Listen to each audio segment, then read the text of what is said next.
Hallelujah. We're going to go I'm ahead and good. get started. I'll give everyone probably another minute or so. I'm going live right quick on YouTube for my audience that usually looks for me on there. So you'll probably see that it's going to be recording just to let you all know. Um, let's see. Let me go ahead. Okay, that's cool. All right. I want to welcome my YouTube audience. Thank you so much for uh, showing up today. We have a lot to go over. Hopefully, this won't be too long of a lesson, but it should be long enough for us to get an understanding. Again, I'm trying to chop down my slides so I don't overwhelm you with information. I think if we give each other, a little bit more space and we just absorb something, we can appreciate it, when we have it. Shabbat shalom to you, Williams family. Shabbat shalom, Q. Shabbat shalom, Ranique. Barcelona. Shabbat shalom. Hey, Mashallah, I was saying like on your iPhone, just Yeah, I don't know how to change it. I don't I think the update on this app rearranged some stuff, so I might have to like create an account or something. I'm okay. not sure. I like seeing the name Mashallah, but I anyway. know, but I'll fix that for next Shabbat. All right, yeah. No worries. Okay. Hallelujah. Praise be to the living Elohim Yahweh. We thank you today for this Yom Shabbat. We thank you for being our Elohim, and we thank you for your mercy, your compassion. We thank you, Yahweh, for your kindness that you've shown unto our fathers, Abraham, Isaac, and Jacob, known as Avraham, Yitzchak, and Yaakov. We thank you, Yahweh, that you're a forgiving Elohim, and we thank you that you are willing to teach us and to show us the error of our ways so we may be able to make the corrections that we need in order to better our lives and better the lives of the future generations to come. We give you all the praise and all the honor. Hallelujah. Hallelujah. Praise be to the living Elohim Yahweh. Hallelujah. All right. Okay. Seems like we're ready, everyone. So let me share my screen with you. Make sure that you have some writing materials where you can jot down some notes and then you can ask your questions and whatnot. So let's go ahead and get started right quick. Hallelujah. Uh, Preposterous. That was my thing I was looking at today. I'm really ready. Oh, cool.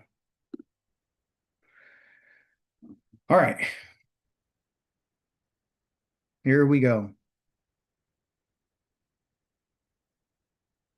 Matot, Matot. It means the tribes. This is the Torah portion that we were going over this week.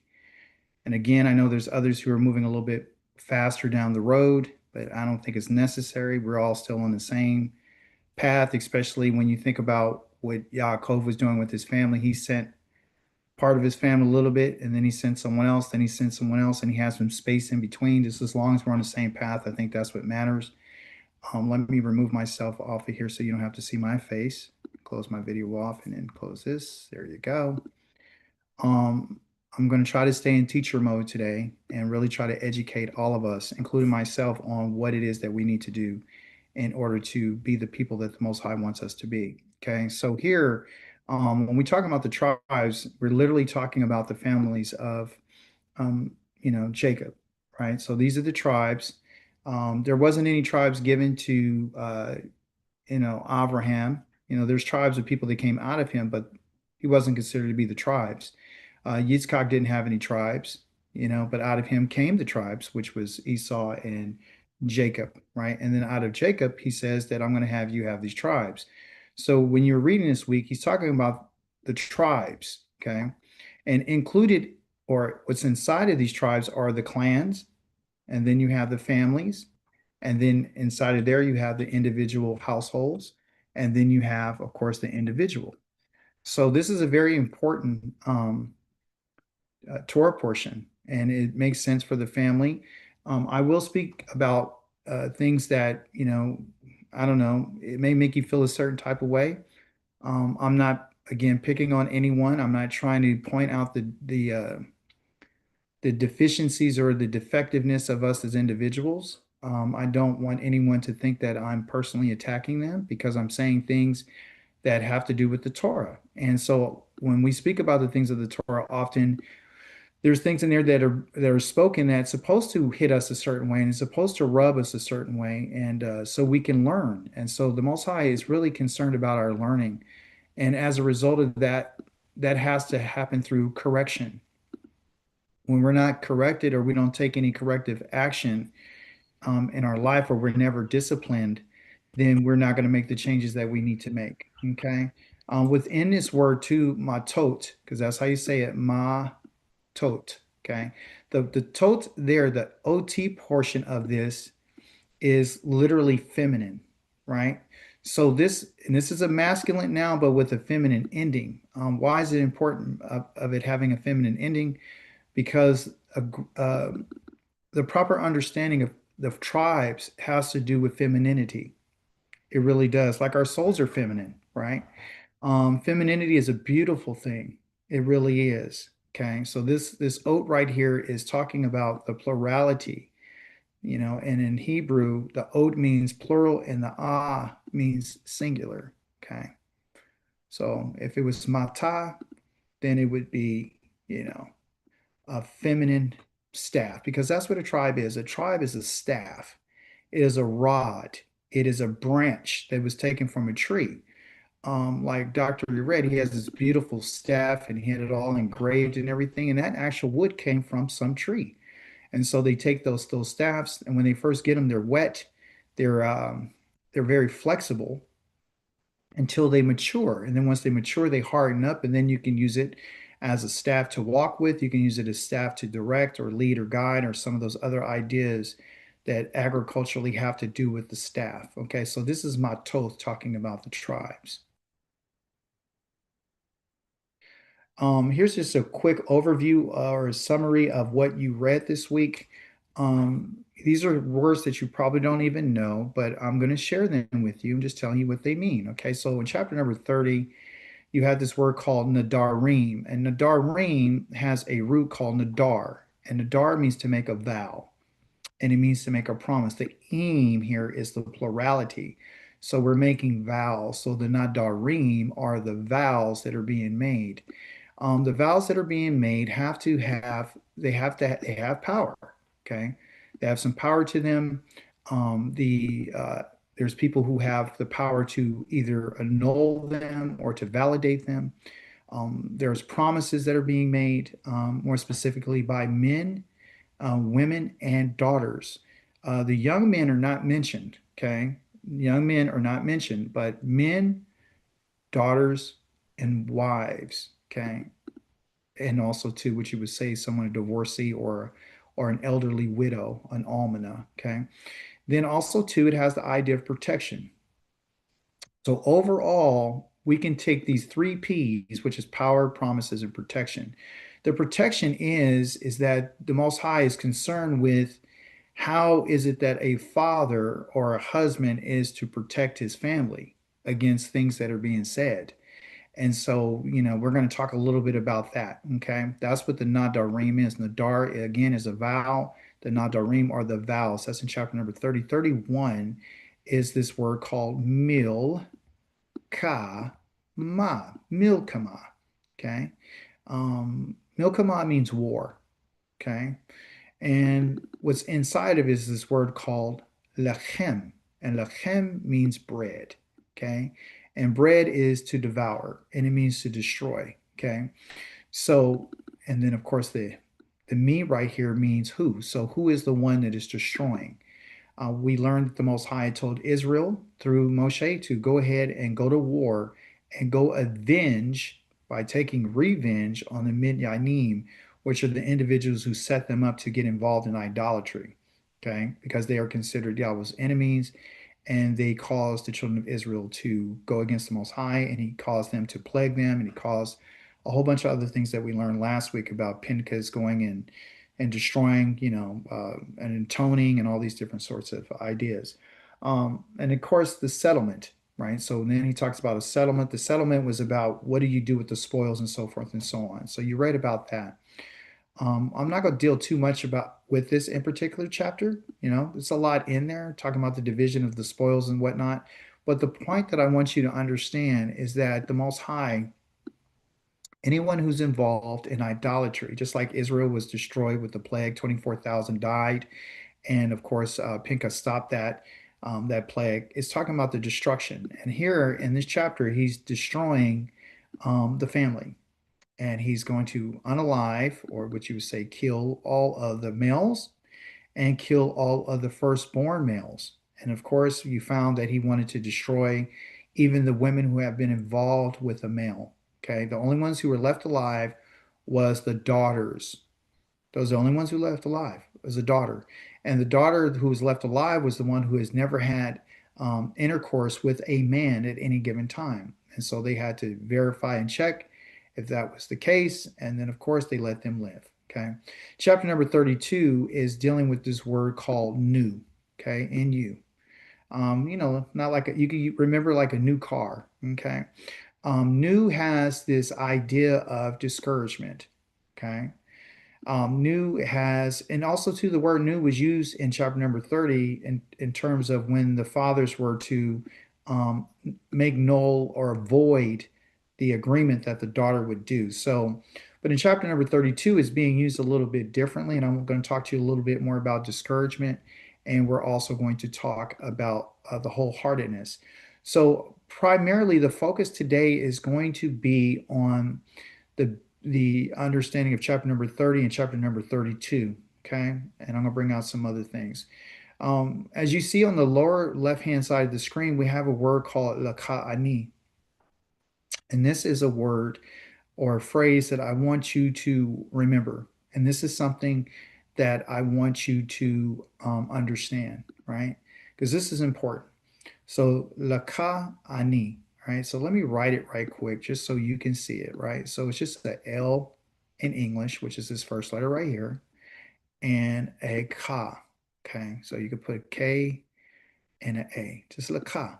Okay, that's what it is. And that K right there, or that ka sound, is this sound right here, ka.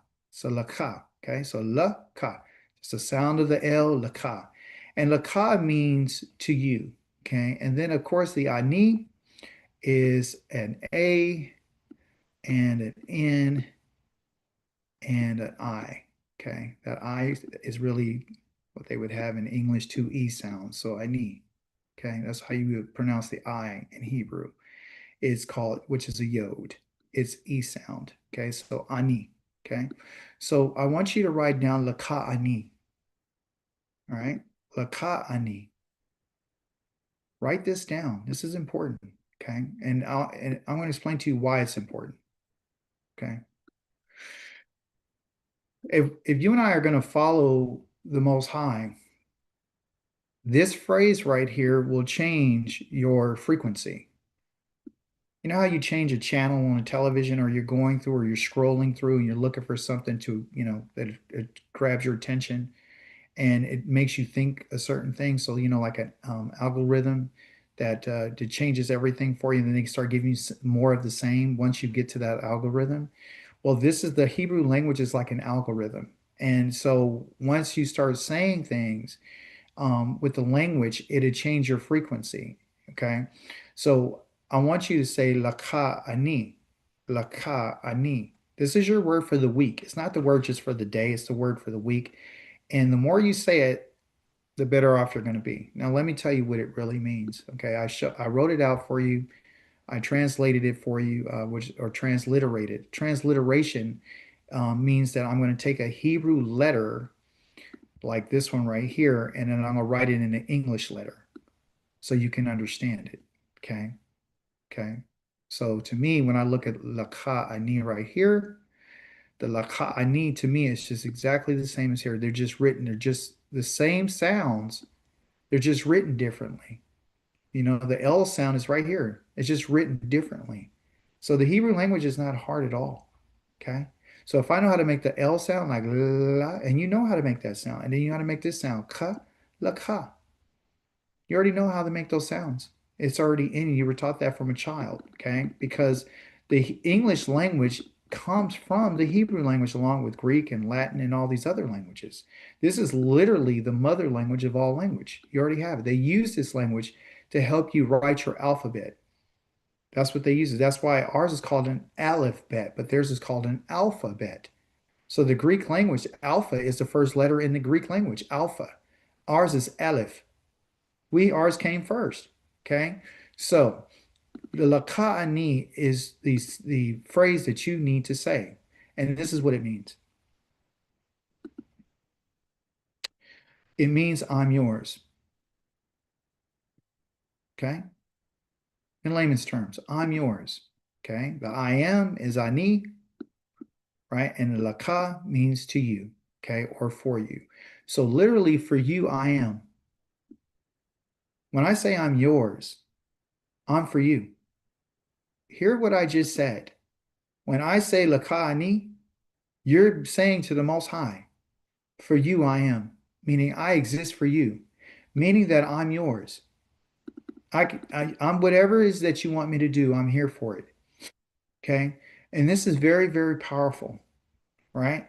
And the reason why you need to remember this for this week is simply because this needs to change your frequency because you don't really understand and you really don't know, how beautiful it is to be his. Okay. Hallelujah. Shabbat shalom, George. Thank you for coming. So, any questions before we go any further? I'm yours. Lakani. That's easy to say. And guess what? You want to throw a little extra on there? Lakani, Yawa. Lakani.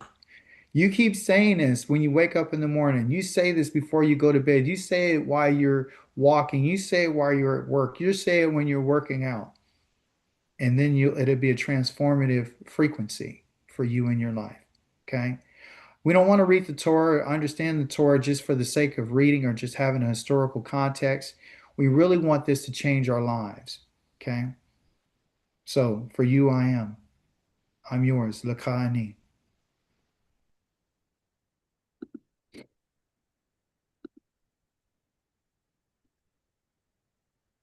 In the Torah, there was a statement that was made. It was one of the first words that was used. It says, here's what Yahweh has ordered. This is a command. When a man makes a vow to Yahweh or formally obligates himself by swearing an oath, he is not to break his word, but he is to do everything he said he would do. Okay. When he talks about when he says something, he's using his voice. The sound of words is being used.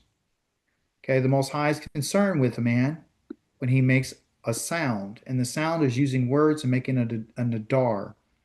So when he's making a nadar, nadarim, or he's obligating himself and swearing some type of oath, meaning words are coming out of his mouth, a sound, a frequency is coming outside of his mouth. Whatever frequency it is, the man has to make sure, and I'm not talking about a woman, he has to keep his word. He is not to break it. He doesn't have anyone to stop and protect him from the words that he says. He doesn't have a man that's over him to tell him that, no, I'm not going to allow that to happen. He doesn't have that. So, whatever it is that you and I as men say, and you use your voice, your sound, your cold, because that's how you say sound and that's how you say voice in Hebrew, cold. You use your cold, then you better not break the word that you said. That's the difference between us and other peoples. This Hebrew word right here, kol, means sound or voice, but the Hebrew letters mean something. The kaf right here means to gather, right? G-H-A-T-E-R, G-A-T-H-E-R, gather or gathering. And of course, the lamed, as you know, is the staff. So the voice is used to gather to the staff. So anytime you're doing something, you're gathering something to yourself.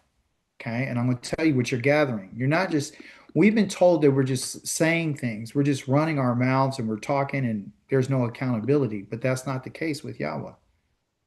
Everything is about frequency, everything is about sound, everything is about oaths and promises that are being made. Okay. Which is a little different when it comes to dealing with the matot of the youth, of a feminine youth. Okay. In your Torah portion in chapter number 30, you found out about the matot of the youth. Okay. And more specifically, dealing with the female. That's what FS here means. Okay, giving you a little grammar. Feminine, singular. Okay, so we're talking about the individual, the youth, for the young woman. Okay, and of course, like I mentioned to you, when I talk about the youth, or I talk about a feminine youth, or I talk about the other areas of which we're going to cover today, I don't want you to take it personal in a sense that it's a personal attack. I want you to expand and open your heart, which is your mind, to understand what the Most High is saying to all of us. Yah is going to speak to us through the youth. He's going to tell us the story using the feminine singular because the feminine singular is how he sees it. These are not the laws of Akika. These are not the laws of Moses. These are not the laws of Aaron and Eleazar and Cole and Ithamar. This is not the law of Pinchas or King Dawid. These are the laws and the Kokim and the statutes of the Almighty, the King of the universe. And I'll tell you the reason why. He'll show it to us. In your Torah, you read about a young woman, which is called a Na'ura. She's a Na'ura. And a Na'ura basically is a young woman who has not been involved with the man sexually. She's like a young woman, right? She's probably like in her youth, and I think it's coming from the age of maybe, at 5, 6, all the way up to a certain age of maturity. Okay. And so this has to do with maturity and it has to do with a time of early life. Now, the reason why he's talking about her and he's using her as the example is because he's sharing these ideas that will not be just found in men, but are found in the feminine nature of a young woman. And of course, as I've Man, spoken to you, the horrible. the ah, Oh, put your device on mute. Thank you. The naura is yeah, the yeah, right. excuse me. Let me see. It's breaking my thought. So let me do it. Let me look right quick, everyone. Forgive me. I'm gonna go ahead and put this device on mute because they can't probably hear me or whatnot. There you go. Forgive me, everyone. All right. So going back to the idea that I was trying to cover before my thought got broken is that the Most High is using the femininity to describe how he sees his people. Okay. And the best way to do that is through the example of a young woman. He's letting us know the importance about what this early life development is and how it is that the young woman is transitional. And so he's going to use her as the example about what his intention is for his people. Okay, so she plays a very vital role in the growth and development of the matot, of the tribes, which are the families and the clans and the households. So here, this early life is teaching her about commitment. So whenever she was to make a vow or to say something, she was able to say things. She didn't have autonomy, but yet she was still able to say things and look to make promises to the Most High or get in agreements with others. But while she was able to do that, the Most High was concerned about the things that she would say.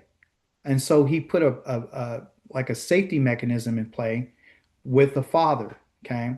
Her early life for her is to be engaged, to have some type of engagement in the idea of learning how to make a vow, learning how to keep an agreement, learning what the capacity is, learning what it is that you could and could not do, and also to the idea of accountability, having to be accountable for her words. Okay.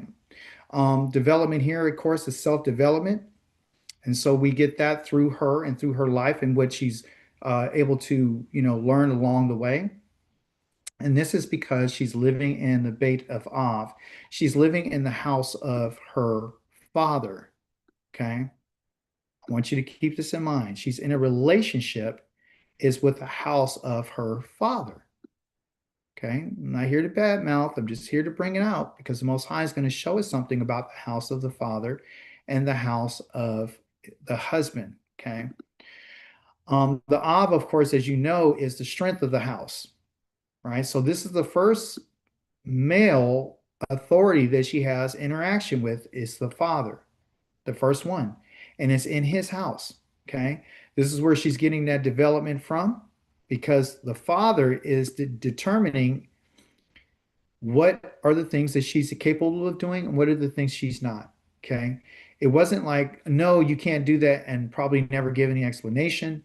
The father is there to protect her along with himself and the family, because anything that she would make a promise to, the father was going to be held responsible. Like if he didn't say anything and then try to change his mind later on, the Most High would say, you're going to bear the iniquity and the sin of your daughter because she said some things and you approved it by your silence, and now you're trying to change it. So what you're doing is you're sending mixed messages, which means you're changing the frequency. And you can't do that. Remember, everyone, this is the reason why I have this photo over here for you to look at on our slides, because it's about frequency. Okay. So in the house, there has to be a certain frequency, and the frequency is the words and the promises. Okay. And of course, the reason for this is because the daughter is going to be moving out from the father's house, from the Beit Av, to she's going to move to the Beit Ish. Her relationship with her father will determine the relationship with her husband. She's going to move from being underneath her father's house, and she's going to move into what you would call covenant. That's what she's going to do. She's transitioning out from being under her father and moving into a covenant. Okay. So what it is the development stage, or being in the father's house, is a place for preparation to get prepared to go into the covenant. I want you to think about this, because Israel itself has moved and transitioned out from just being a bride to going into a covenant with the Most High. Just like a daughter here, a Noorah, is going to move away from the development, from the discipline, from the commitment to being engaged with her father, not just with her mother, it's with her father. This Torah portion never mentions what a mother does. Why? Because the mother and father are supposed to be united. The mother is supposed to be united with the father in order to get the daughters prepared for the transition to go out from the authority of her father, the first authority that she has, to the authority of her husband. Do you understand? So she's going from the strength to now she's going to the husband, to the one whom she has to be there for, to the one that she's going to have to understand accountability, because he's going to have to hold her accountable. So, of course, in the Torah, he said if he heard anything that she said about promises that she made while she was in her father's house, he then can either say, I'll let it continue, or I'm not going to let it continue. Why would he let it continue? He won't let it continue because it affects his household differently. So the houses may have changed, but the authority has not really changed. So if the daughter doesn't know how to be accountable to the father, and the daughter doesn't know how to be committed to her words when she tells her father something, the Most High says that that's going to be a sin, and that's going to be a burden. And the father is supposed to protect his daughter from that. He's supposed to teach her that when you say something, you have to do something, and it has to be on the same frequency. So all this is to get you ready ultimately to transition to the covenant. Do you see? So the development for us and our children begins in the early life. You cannot begin to understand what commitment and being engaged in that process without going through the father. This is why it's so important to have a father in the home. If you don't have a father in the house, you don't have no strength in the house. There's things that the father needs to teach the daughter that are just not going to be taught. The mother cannot override what a daughter says. The daughter said, I'm going to do something, and the father's not there, it's going to stand, and she's going to have to bear it. And whatever it is going to be. Because it said that sometimes these young women were speaking rashly, or out of nowhere, they would say things, right? So it's something that has to do with not only just a female, right? But it's the femininity of this species called the female, the young woman. Okay. But the soul, because he said that her soul is going to bear this. It's not just her body, it's her soul. So because she's feminine in her soul, as male are too, there's something different between a man and a woman. Yah looks at men and women differently. As I've been stating, and everyone gets mad when I say it, we're not equal. You don't want to be an equal.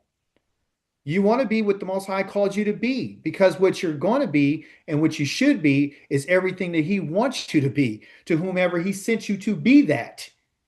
Do you understand? So the idea of a woman coming into this covenant, it's not just for her, it's for the man too. He just comes in differently. Okay? Got to move on.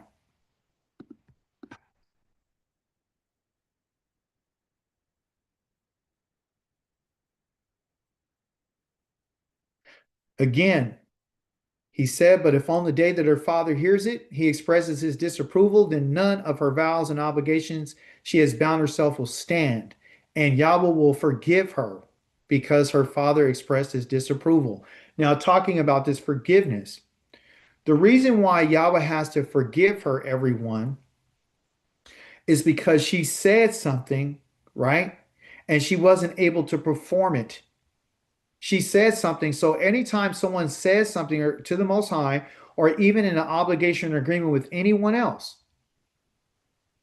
if she's not able to perform that, all because her father said no, doesn't mean that she's off the hook. Okay.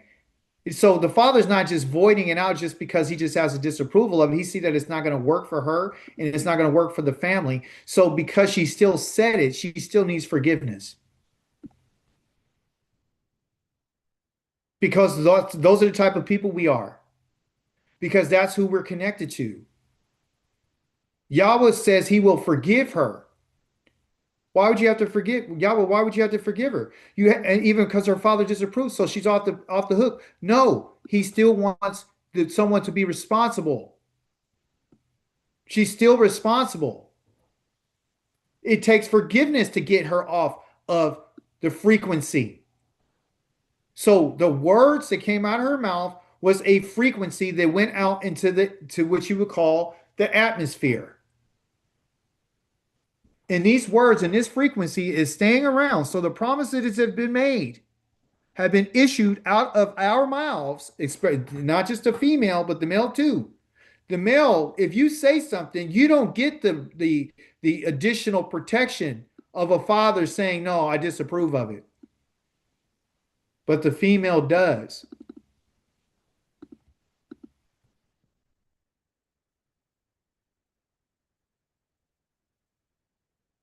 This is something that the Most High wants to make the youth aware of. Very important.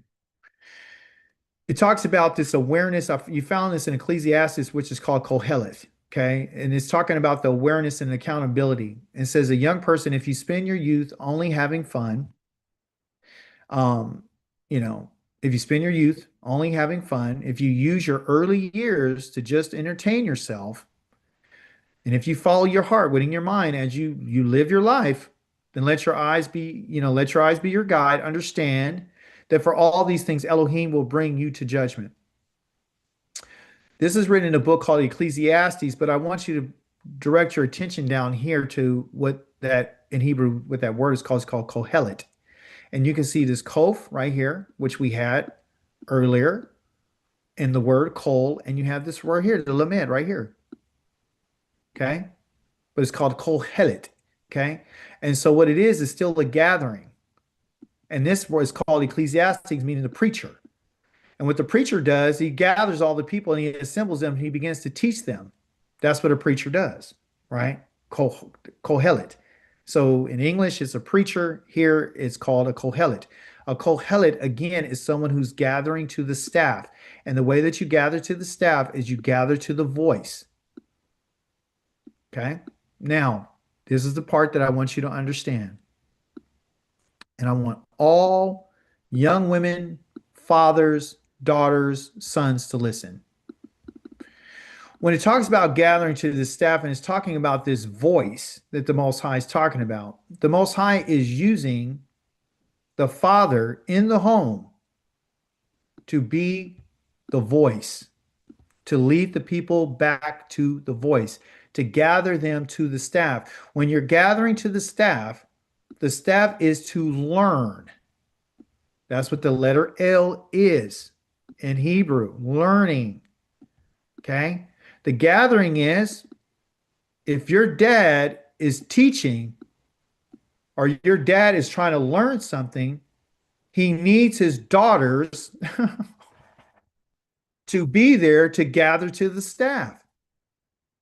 They don't need to be sleeping. They don't need to be, they've entertained themselves. They've been at the mall. They've been doing all these other things all during the week. But when the time comes for the daughters to be sitting and learning and gathering, they're nowhere to be found. And the Most High is telling you, daughters, that guess what? And fathers and mothers, I'm going to hold you accountable. I'm going to hold you accountable. Nobody is going to escape. Okay. So the idea, well, anyone who's younger than 20 and younger, they're going to escape. They're going to escape the judgment of Yah. That's not true.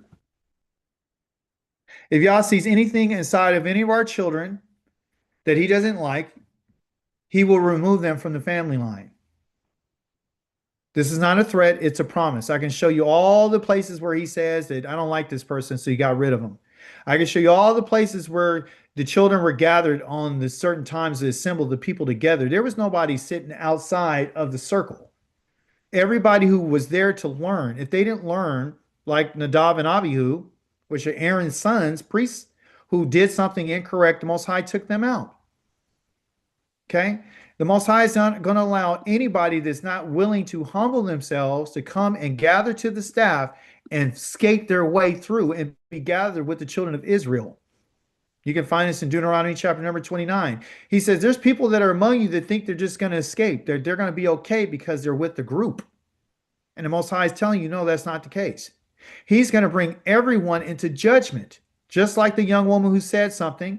And if she didn't keep her word, she was going to bear her sin. She still needed to be forgiven because she still said something. The Most High said, even though you said it, I still got to forgive you, even though your father gave disapproval. His disapproval gets you off from being judged. I'll forgive you. I'll pardon you because everything has to do with judgment.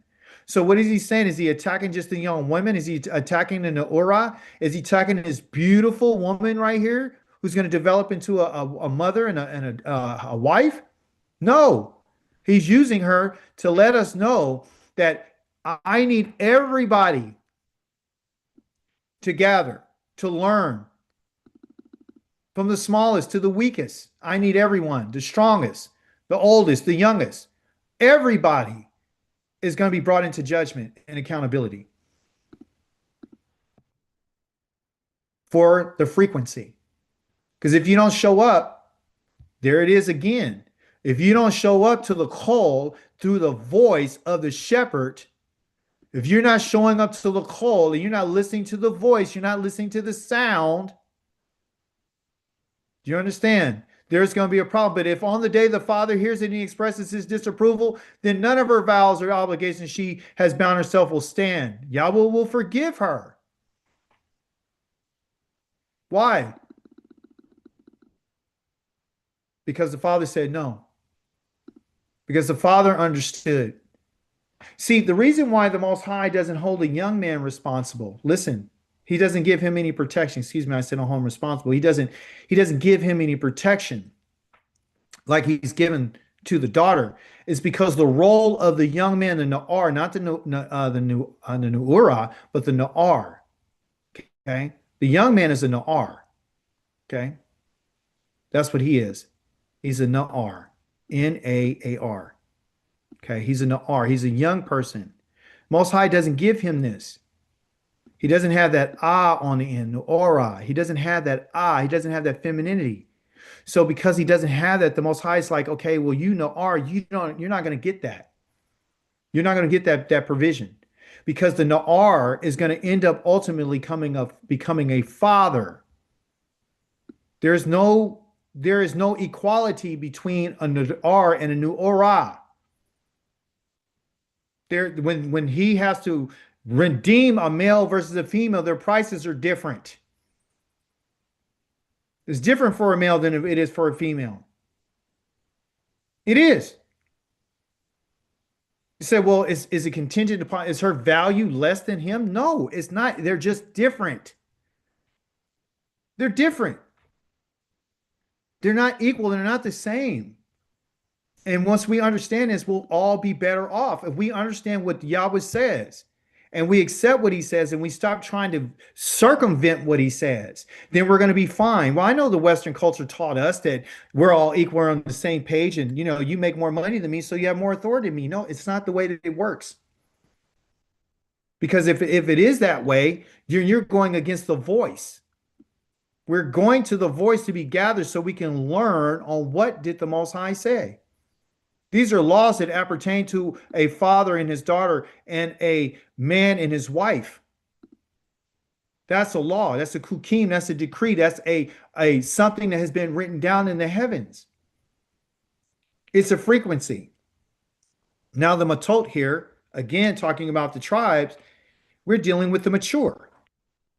So now first we're dealing with the immature, we're dealing with the early life and commitment. So once she gets through this and she transitions out of this, now she's become mature enough, right? So now we're dealing with the matureness of the femininity, the feminine singular.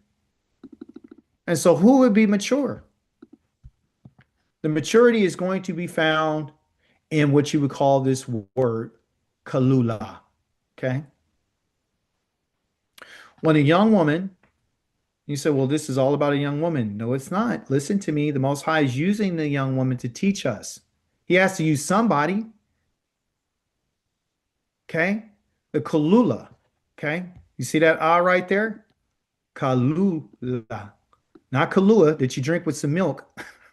One of my favorite drinks I used to have when I was growing up. Kalula is a kalula and comes from the word kala. And here's your three letters, which is your K, the L, and the H. And in Hebrew is the K, the L, and the H. They're transliterated. Okay. A kalula is what the Most High is saying, that a woman who has come out of her Na'ura is now ready to be a bride. That's what she's ready to be. Okay. She's now ready to be complete, or to complete something. And she's going to complete her husband when she becomes this bride to him. She's going to complete him because there's something missing, right? Because the Most High is like, hey, I need to put these two together so we can create another one. I need to put these two together because there's things about her that needs to be fulfilled, and there's things with him that need to be fulfilled. Okay, so the bride is who's mature. Okay, the bride is the one who's complete. The bride is the one who is the vessel that needs to be given in order to make the man complete. Okay, her vessel is everything that's inside of her. Okay, and everything that could be put inside of her, like a child. Okay, and a family, so you can create and continue the matot, which is the tribes. Okay, the next thing is that she's ready. Okay, this vessel doesn't only mean a womb, but it means that the vessel, whatever it is ready to be used.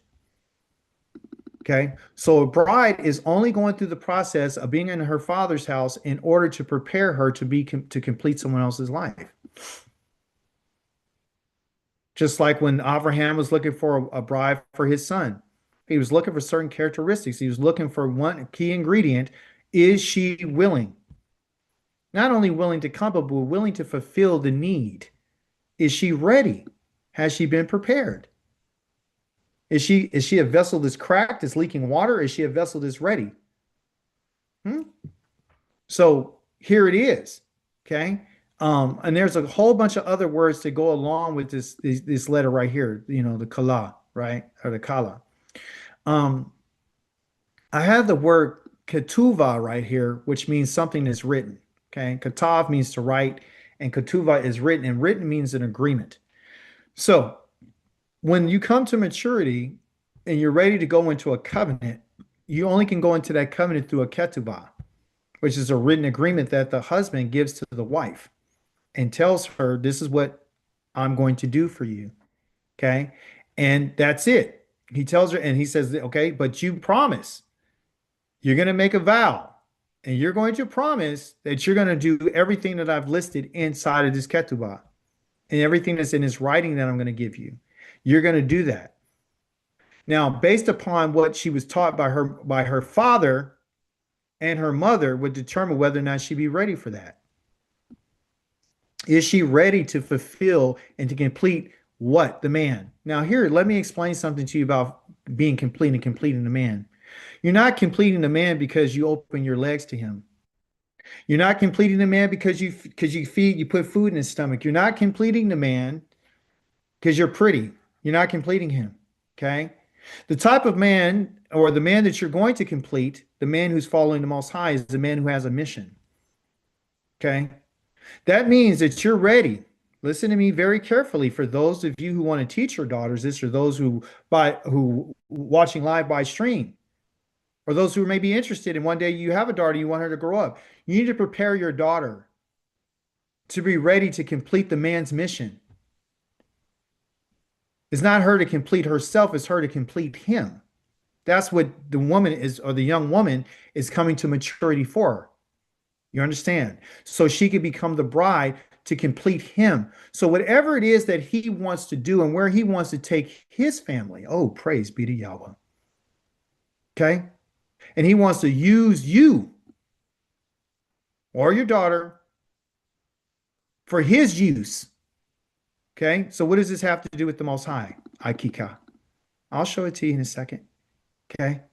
So you won't think this is a personal attack on women. No, it's not. It's to let you know that we have gotten it wrong. Okay? You're to complete and be ready to complete the mission that the Most High has put in that man's heart. Wherever he wants to go, you got to be ready to go there and willing. Whatever he wants to do, you're going to have to be willing and ready to do it. And all that, of course, listen to me, has to be stipulated inside of the written contract. It should be worded in a way that lets you know, like, this is what I'm signing up for.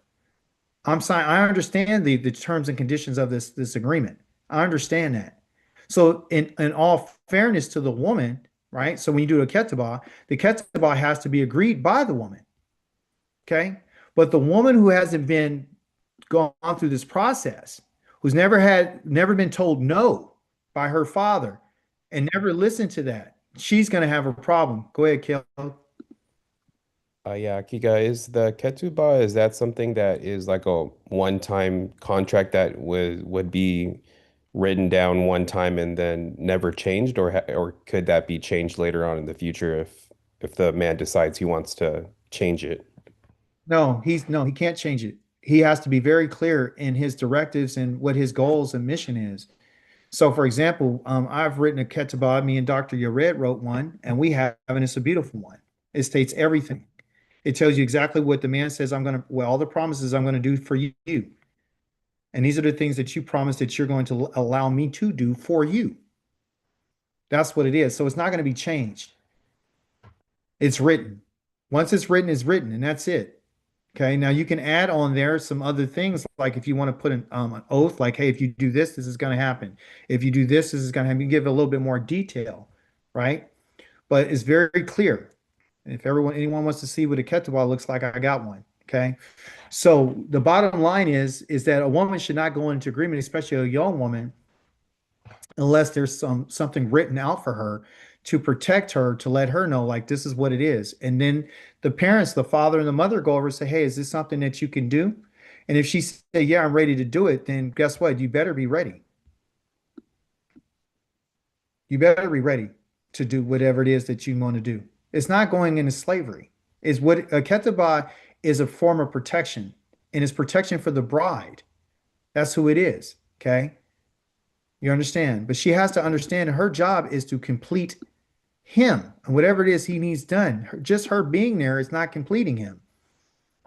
There's things that he wants her to do that she's going to have to do, and things that she's going to have to allow him to do for her. Okay, so all those things need to be discussed and written in your ketubah. Because again, something that's written is something that has been spoken, is something that has been thought, which goes back to the idea of what you call your frequency. Okay, it's all frequency, people. Frequency. Okay, the biggest part of this word kala or kalula, this bride, is the fact, again, this is our word. This is our parent root. This is the source. The source, again, as you remember, means the kaf is the palm of the hand and the lamed right here is the staff. So the one who's complete is the one who's been tamed. Okay. And so the daughters, the young daughters, the Naoras need to be tamed to make them ready, to get them ready for being a bride, to get them so they can be complete, so they can be the vessel. You understand? They can be useful to whatever it is that the man wants. Plain and simple. Okay. You said, well, what role does the man play in this? I'm going to show you so you won't be like, oh, he's just picking on women. No, I'm telling you. Okay. That the Most High is going to tell us about his bride and what he expects. And he has to use somebody. And so why not the feminine, right? This is what the people all answer Yahweh with their voice. All of them. They use the same call. They use the sound to the Most High. Everything Yahweh said we will do. Everything he said we'll do. So Moshe reported these words. So what happened? Yes, iPhone. Mashallah. Yeah, quick question. I'm sorry not to take you off topic, but kala and chala are written differently because you know the bread that they make for Shabbat is called the challah, right? Yeah, one is a different one is a if one is a chala, it's a ket versus a kaf.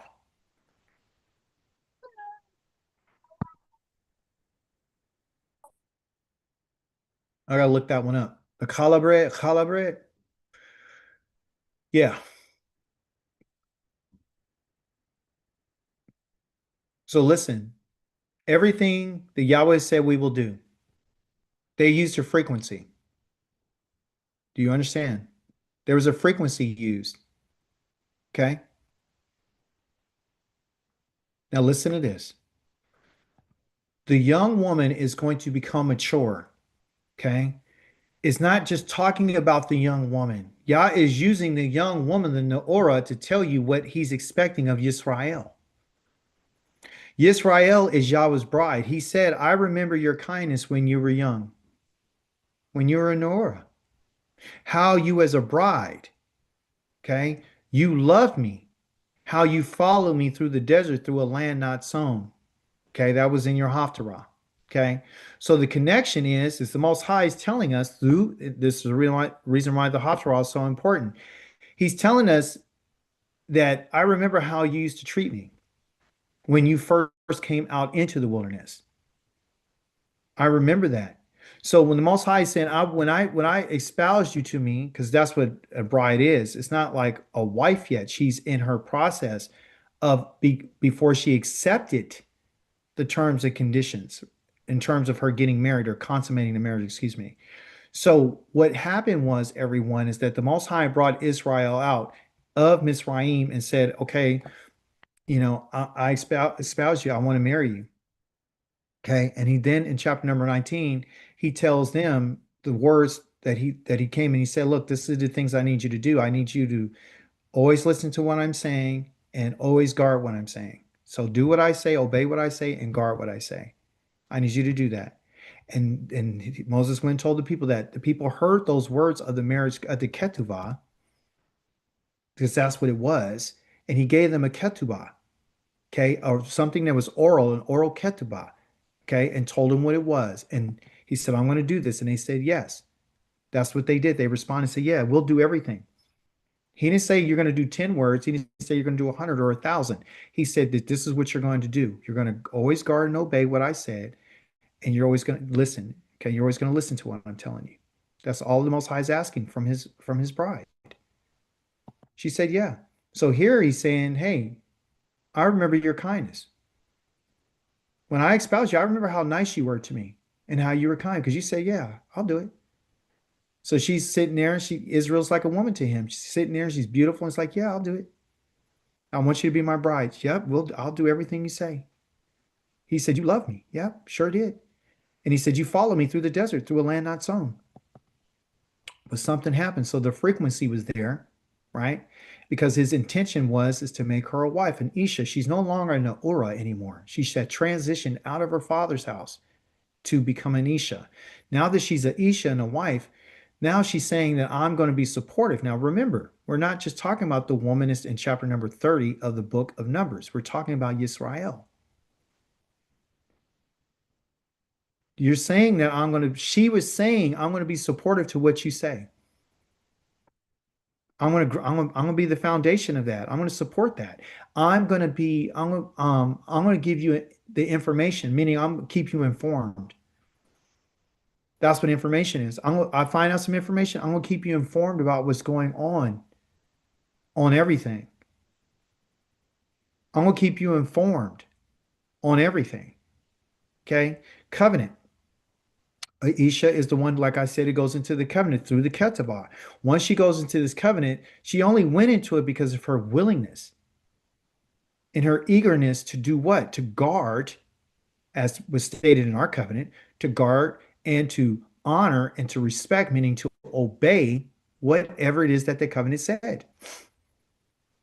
This is the idea behind being a wife. It's not just being a helper, it's doing all these other things. So then after she decides to go into this covenant, this ketubah, because the Most High has clearly showed her what it is, he tells her what the obligations are, and now she's decided that I'm not only willing to go into covenant with you, but I'm also, now I understand the obligations, and now I'm going to be committed to executing those obligations. But Israel has failed Yah. Israel has failed because they went from saying, he's saying, I saw your kindness towards me when we were in the wilderness. At first, I gave you the agreement. You said, yes, everything was beautiful. You loved me. But now all of a sudden, something happened. He said, what did your ancestors find wrong with me to make them go so far away from me, to make them go after which is the Wayeliku, which is to walk and to live after nothings and become themselves nothings. What is it about what Yah has told us that caused us to leave him and to follow other gods? This was the question he's asking. He's asking his wife this question, right? So you can see that something along the way has happened. And the only thing that we can put our fingers on, according to our Torah portion, is to understand that while we were in someone else's house, we learned that we can lie to our husband. We learned that we can talk and say things and don't keep our word and our commitments. We didn't do what he asked. We had a willingness, but we also learned that we can say that we want to guard it. We can say everything you say we'll do, but then we don't have to uphold the obligations of the covenant. You understand? This is what happened to us. Okay? So this is what the Most High is telling us. So the house that you and I came out of, listen to me carefully. When we were in Mitzrayim, he says, I've brought you out of the house of bondage, out of the house of slavery. Our slavery has caused us to think a certain way. The way that a slave thinks is different than someone who's free, who's noble, who has the desire to do what's right, the person who has the freedom of choice. They're not trying to negotiate to get something or to finagle or to manipulate their husband to get what they want. They understand what it is. They understand what the goal is. They understand that, hey, these are the things that I'm responsible for.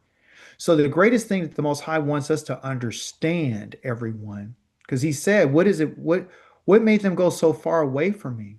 What was wrong with me? Meaning, was there an injustice? If he's talking here, and I don't have it in Hebrew, but it talks about how this injustice is something that he said. What is it that I said to you? Like a husband's asking a wife, what is it that I said to you that causes you to want to go away from me when I'm telling you that which is right?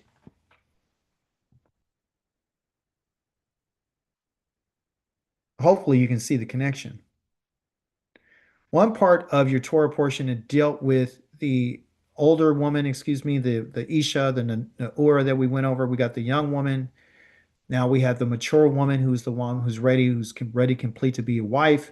And the one who the Most High said, now you guys said this and you did that. You used to love me, but when you were a bride, and then all of a sudden we get married and things changed. And now I have to deal with you in a certain way. And so the Most High mentions two individuals, classifications of a female that we have to be mindful of, and that is the divorcee, which is what I'm about to get into, and also the almanah, which is the widow. We're not going to cover the almanah because I don't think it's relative at this time. I think the matot of the is the idea of the tribes and the baggage. Okay, I want you to remember this term, the baggage. Okay, so I mentioned the baggage is because we're talking about a garusha. A garusha is a divorcee. A divorcee is someone who's been exiled, someone who is now susceptible to all type of vulnerabilities. In Hebrew, it means to be thrust out, to be pushed out by force. And of course, when she leaves, she's carrying everything with her that's hers. And a matter of fact, even the words that she said and all the promises and the commitments that she had goes along with her. All because she breaks from her husband doesn't mean that she hasn't have to keep the commitments that she made while she was underneath his roof or in his house. That's the baggage. So this idea of a garusha is what happened to the children of Israel. The children of Israel had been exiled and been divorced, literally evicted from the land and brought into trouble. Okay. This idea of a lower class, when when it talks about exile and being evicted, Garusha is somebody who's been driven out to the pastures. So she's been driven out to all these other lands outside of the city, outside of the area where there's a higher level of living, right? So she's in the lower class now. Okay, so a Garusha is not someone who's she's a wife that used to be. She's a used to be wife, but she comes with a lot of baggage from her husband, a lot of baggage from a lot of problems, um, and things. And so you ask yourself, well, why is this? Why does the Most High allow a man to get rid of, and meaning a force out and drive this woman away from him? And the reason why the woman is being used in this context is because the Most High is giving us a picture of his wife. Okay. Yahweh says in many places that he hated his wife, and he hated her behavior and hated her wickedness. And he hated that she was an adulterer. She would sleep with all type of men in his house. She would do all these obscene things. She was always about what someone else can give her versus what her husband was telling her. She didn't like the leadership of her husband, talking about Israel. Okay. And he's saying that, guess what? I had to drive this woman out because I hate her. I don't like her. She makes me sick. Okay. She's disgusting to me. And the reason why he's doing this is simply because he doesn't like the way that she is, because she's not fulfilling his purpose. And that's what we have done as a people. We have been brought and we have been removed from the Beit Ish. We've been removed from our father's house. Okay.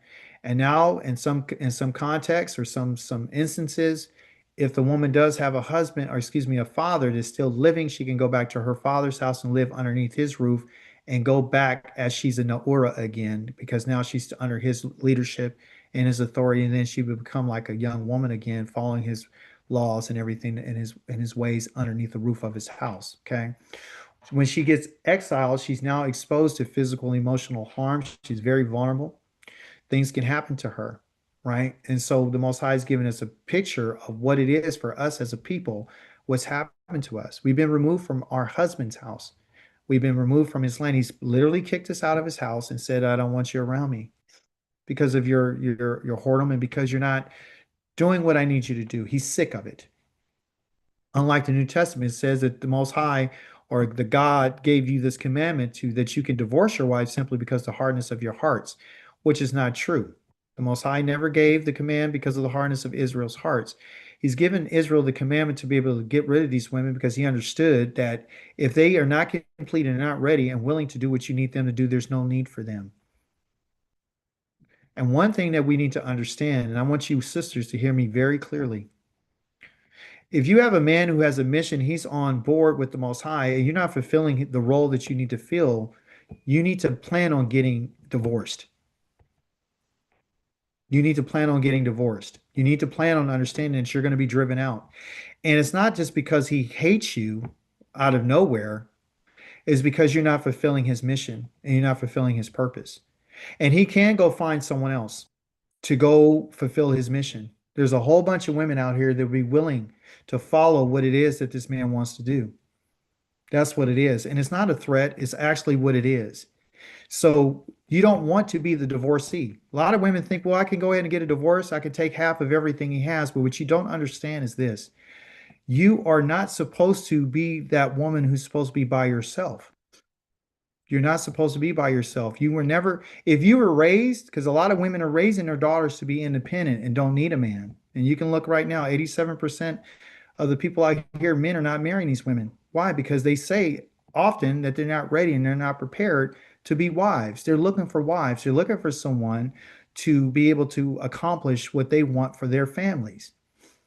That's what it is. This is Yahweh's way. This is his order. I know it's uncomfortable, but it's the truth. Okay. And then if you get a divorce, you can go find another husband. It's not a crime, it's not a sin for you to get divorced and go find another husband. The Most High clearly says that if a man leaves his wife, he cannot go back to her. Once you get divorced, you're not able to go back to the man that you were with before. Okay. But you're not going to go back to him, but you can go and be with another man. You can go be with another man. And then if that man finds that you're not the woman that he wants, then you're going to be divorced again. So what it is that you're going to go from man to man to man to man to man to man. And it's because, like Israel, right? You don't want to listen and you don't want to do what you're told. And see, you say, well, that's very patriotic. That's very, masculine. It's very toxic. It's not toxic, everyone. It's the truth. It's the truth. Your role is to make sure that the tribes continue. Your role is to make sure that your daughters are being prepared properly by the man that's in the house, that's telling them about the Most High. Okay. And that's what your role is. And guess what? When you get back to the land, that's exactly what it's going to be. It's not going to be any different because this is a law. This is not going to change. Okay.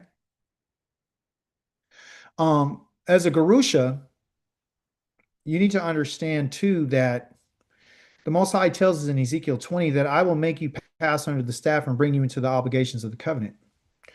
As an exiled wife, as a Garusha of Yahweh, he says, I'm going to bring you back and I'm going to put you under the staff, meaning that matot. I'm going to put you under that staff again, and you're going to go into the obligations of the covenant. That's what you're going to do. You're going to keep what you said.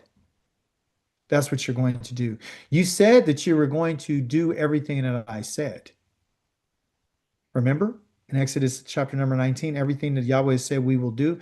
They said it 4 times, people. We are going to have to do everything that we said. So the whole Torah portion this week is about keeping your word. And the Most High is going to ensure that you keep your word.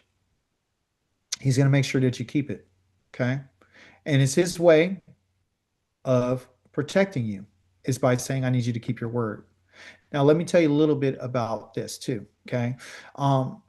In terms of the first time that this idea of being exiled was mentioned or being a Garusha is in the story of Adam and Kua, which are found in Genesis chapter number 3, where the Most High had sent them out of the Garden of Eden. He drove them out. He sent them out from the ground in which he had taken them. Okay.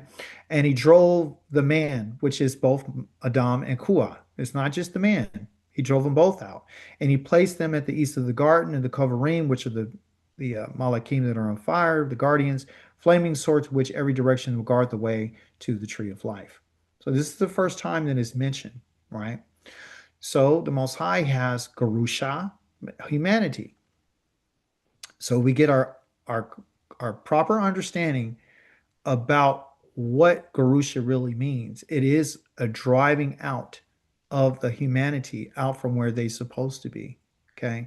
So you're leaving your place where you're supposed to be and you're going somewhere else. Just like any divorcee, it's going to be bad. It's going to be trouble. And once that happens to you, you're going to be outside of the place where you're supposed to be. And that's what happened to us. And so we're vulnerable as a people. Okay. In closing, I want to tell you a little bit about this word asar, because this is the word that was used for obligations called masar, right? But here the root of that word is called asar, as you see at the top of your screen. Asar basically means words that are spoken. All right. The cultural understanding of asar is to bind, prison, to rule, and to turn. So let me put all these ideas together for you so you can get a better understanding. When the Most High tells us that I'm going to bring you back into the obligations, he's saying I'm going to bring you back to the words that you have spoken. The words that you have spoken have literally imprisoned you. You're bound by these words that you spoke. So anytime you speak something, whether it be a promise or an oath, you're binding yourself. It's like you're tying yourself. You're putting a yoke on yourself. Yoke. You're yoking something on you. Okay. That's what you're doing. You're yoking yourself. Okay. So, and which means now I'm going to put you in prison.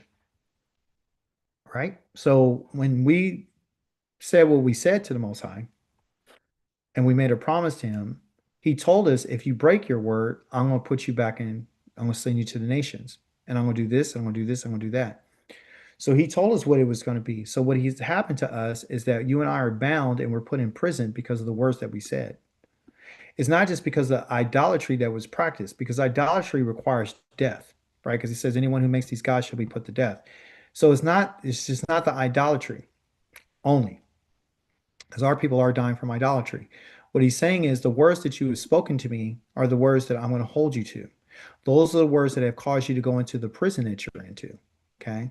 And now you're being ruled by someone else. Okay. The words that you have spoken, okay, have now caused you to turn, because when you're in prison, you got a yoke on you. Okay. You got a yoke. Okay. And you put a yoke on what? That's right. First letter right here, an ox. You put a yoke on that ox. Okay. And this word right here means to turn. So I'm turning the ox with the yoke. So I'll put the yoke on the ox so I can turn them to what? I can turn them to what? To the direction that I want them to go. Because of your words, you have now put a yoke on your neck. And the yoke that's on your neck, okay, is the yoke of the nations. And what the nations have done now is they are turning you to the direction that they want to go. So what they'll do to you is they'll speak words to you. And the words that you're speaking is the frequency.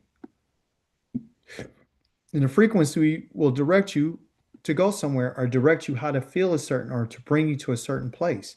So now, this is why some of the words that are spoken by the daughters and the wife had to be stopped, because it was the Most High's way of using the father to protect the daughter and the wife and also the family from going in another direction than what they should be going.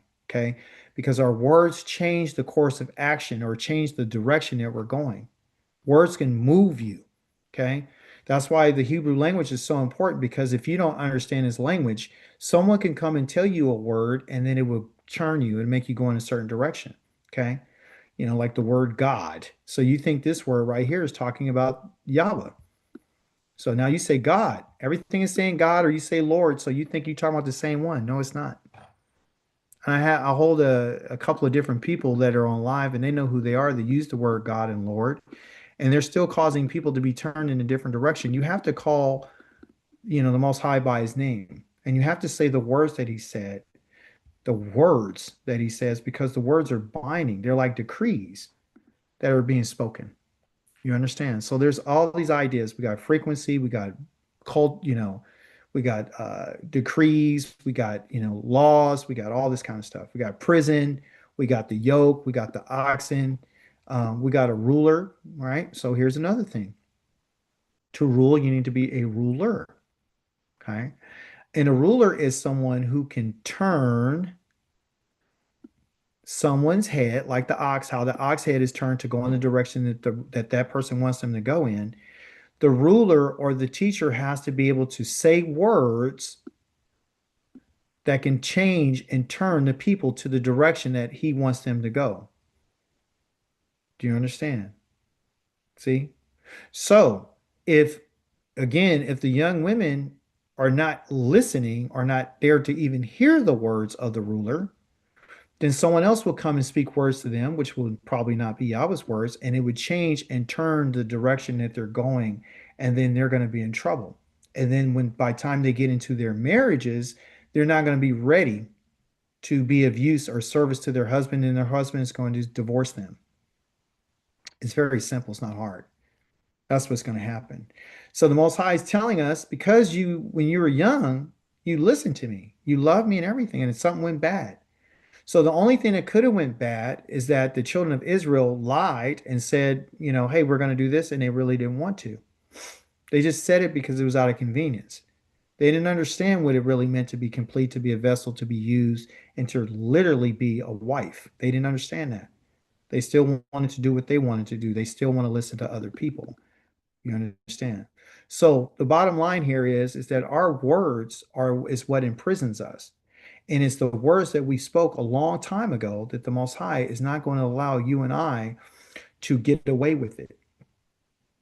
You're not going to get away with it because it's already been established. You've already said it. Okay. And once you talk and you say something to the Most High, you have to keep your word, which is the SAR. Okay. That's part of it. So if we're talking about the words that we speak, and SAR is a ruler, because that's what a SAR is, then you have to understand that you have to be able to learn what to say. What are you seeing? What are you saying? What are you hearing? Okay, when it talks about the father listening to the daughter or listening to the wife, it says the day that he hears it. So, and it's in the hearing there was an infinitive, meaning he's always supposed to be listening. He's always supposed to be listening to what's going on in his house. He's always supposed to be listening about what's going on with his daughters. He's always supposed to have his ear to the ground to be listening. He doesn't supposed to be mindless and not thinking and not knowing what's going on. And also, too, going back to the idea of the wife who's supposed to give information, meaning to inform the husband about, hey, such and such made this vow. Or really? Yeah, the day that he hears it, and say that the day that his daughter told him is the day that he hears about it. Well, let me ask you something. How is he going to hear about it? Oh, that's right. He's going to hear about it because his wife told him. She's going to inform him about it. Oh, really? Yeah. So what is she going to be? Oh, she's going to be a Sarah. Oh, so this word right here, Sarah, is our mother, Sarah, to meaning now she's a ruler. She's a female ruler. Oh, so a wife can be a ruler? Yeah. The wife is supposed to rule with the husband. She's not a servant. Listen, I want this to be clear. The wife is supposed to be a ruler. She's supposed to be the Sarah of her family. She's not the Abraham, and Sarah are not the same. You understand? Sarah is different. She's a ruler. Okay. And so what is she supposed to rule? She's supposed to rule her household. She's supposed to inform her husband about what's going on. She's supposed to rule everything else around. For who? Who's she ruling for? Is she ruling for herself? No, she's ruling for him. So you wives, you need to be Sarahs. You need to be wives. You need to be rulers, but you need to rule with your husband, not rule over him. Do you understand? You rule for him. You rule his house and you rule whatever his mission is. And I know some men are crazy. I know that some men get out of control and they be tripping. So what do you do with that, Aikika? You just got to be a great advisor and sit down and talk to them. Women are very persuasive. You guys just got to know how to use your power.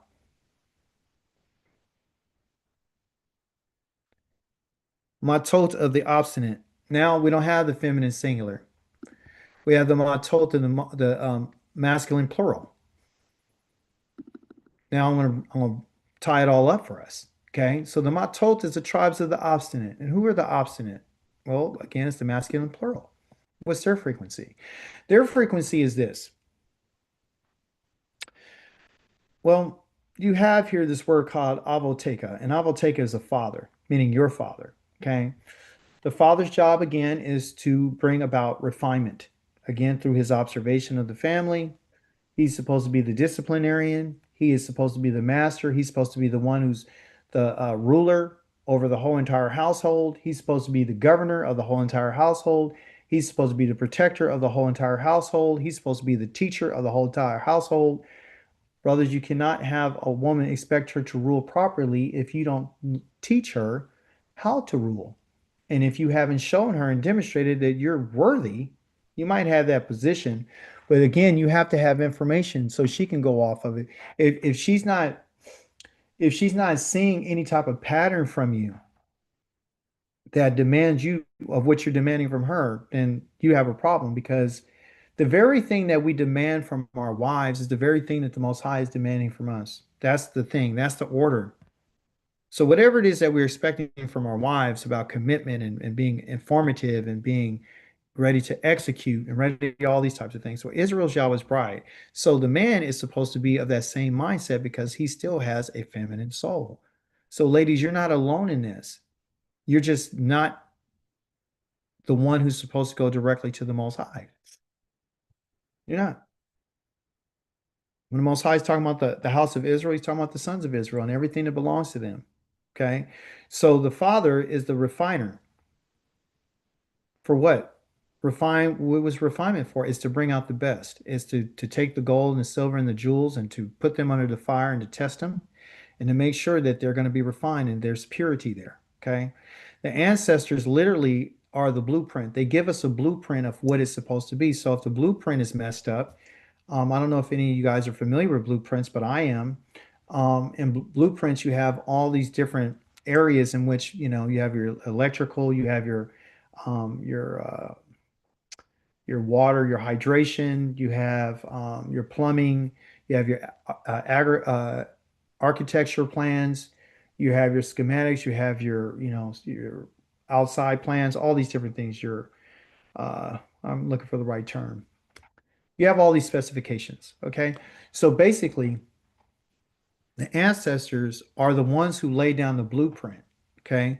And to speak to Kel's question earlier about what can a man change? Can he change this? Can he change this agreement? No. No. The agreement is we need consistency in the agreement. Okay. So the ketuvah that I have is consistent to what was asked of the children of Israel. The Most High used that to ask his wife or his bride what his expectations were. It's right in alignment with that. Okay. The blueprint for us is through the Torah. So there's nothing supposed to be added or subtracted from this blueprint. Whatever it is that we're supposed to learn and we're supposed to teach needs to be consistent. That's the whole purpose of a blueprint. So you don't go and add different specifications and changes to the blueprint. Yah has already given us the blueprint. This is the blueprint for your family, okay? Because what we're going to be doing is we're transmitting, just like the young Naara is leaving her household and transitioning over to her wifehood or to become a bride, a kalua. You and I are transitioning into a value system, into an inheritance of our fathers. The blueprint is Abraham, Yitzchak, and Yaakov. That's the blueprint, you see? And then they lay it out. Most High says, okay, well, these are your fathers. This is what I loved about. I love them, and I promised them a land. So that's going to be on the blueprint. Okay. The blueprint for us is going to be the specifications on where and how you're supposed to do things, which are found in his laws, his statutes, and commandments. That's part of the blueprint. That's right there in the legend to tell you, go to this page and you'll see this. Go here and you'll see this. Go here and you'll see how this is done. This is what I want. He gives you a blueprint about what the tabernacle was supposed to be. Gave it to Moshe. He gave a blueprint about who's involved in the idea of the priesthood. He gives us a blueprint about the Leviim. He gives us a blueprint about who's going to be the king that he chose. It's a blueprint. It's a blueprint where you find the specifications on how to eat. It's all a blueprint.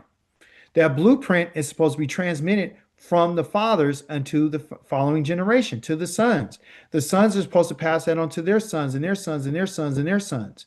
Okay. And so when we talk about sons, we're talking about the male, and we're also talking about, in context, the females. The information is supposed to be transmitted to everybody.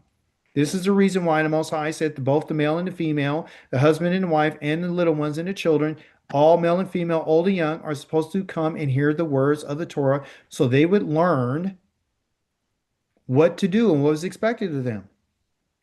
Okay? Because we're passing on a value system.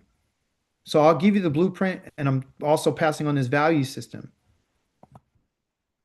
through the Avoteka, through your fathers. Okay? Now, when it talks about the voice, again, because that's what we're talking about, it's gathering to this voice, listening to what's being said. Your Torah portion in chapter number 32, it says, besides, why are you trying to discourage the people of Israel from crossing into the land Yahweh gave them? This is what your fathers did. This is what your Avoteka did when I sent them from Kadesh Barnea to see the land, meaning going back to what happened. Context, if you read your Torah reports, you knew that Reuven and God, they also said, hey, we got a lot of oxen. It's all good for us. We see that this land would be beneficial to us. They were concerned about themselves. They were not concerned about the Matot. They were only concerned about their tribes themselves. They weren't concerned about Yehuda, Issachar, or none of them. And um, ironically, down in the south was Reuven and God. They were already situated next to each other. So they saw an opportunity to take advantage of, and there's nothing wrong with that. However, they voiced what they wanted to do, but there was a backdrop to what they were asking and what they were saying. Okay. So what Moshe heard was a discouragement in the voice of these people asking for what they wanted. Okay. I asked the Most High in my study, and he showed me clearly yesterday how, because I asked him, well, yeah, how is it that, because this word discourage is new, like we saw in our summary, new, okay, means discouragement. So I said, yeah, well, how is it that, how are we, how do we discourage people? Because we're not coming back. We ain't seen the land. We're not coming back telling people not to go to the land. We're not telling them that this is all, this and that. We're not going around preaching and telling people this is fake. We're actually telling people to come and learn the Torah. We're telling people to turn to you. So are we discouraging? Why is this here? Are we discouraging people? Nothing happened. Nothing till yesterday.